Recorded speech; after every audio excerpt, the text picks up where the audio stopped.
इस मिट्टी सानू जन्म दिता, ये आलड़े में चुज खोलीए, असी देश पंजाब के पुत्र हाँ ते पंजाबी साड़ी बोली है। सज्जनों ते मित्रों, मैं थोड़ा अपना वीर मलिक बशीर देश पंजाब यूट्यूब चैनल तो निक्के बालों ते जवानों नू मुहब्बत भरा प्यार, वड्डियां नू ते बजुर्गां नू खलूस भरा अस्सलाम वालेकुम।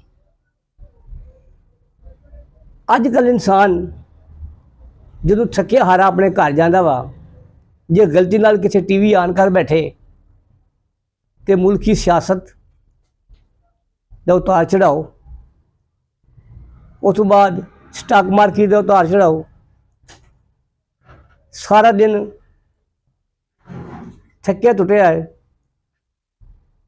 तो फिर समाज दियां दूसरियां ना हमवारियां, कभी स्कूलों कॉलेजों के रफड़, कभी यूनिवर्सिटियों के रफड़, कभी फीसा का रौला, कभी महंगाई का रौला,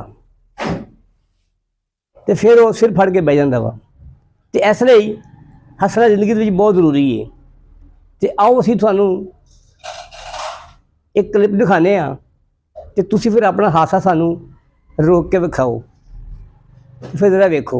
20 और 20 क्या हुए? खबीस, लानते जहां। Thank you. पानी आसमान से आता है या जमीन से आता है? पानी टूटी से आता है। लानत एक बार और। My pleasure thank you. Pakistan के कौमी शायर का नाम बताएं। शाहिद अफरीदी। आपके मुंह में गूं। Appreciated thank. प्यासे कव्वे की कहानी में प्यासे कव्वे ने अपनी प्यास कैसे बुझाई? प्यासी कव्वी ढूंढकर जोरदार गालियां और चप्पलें।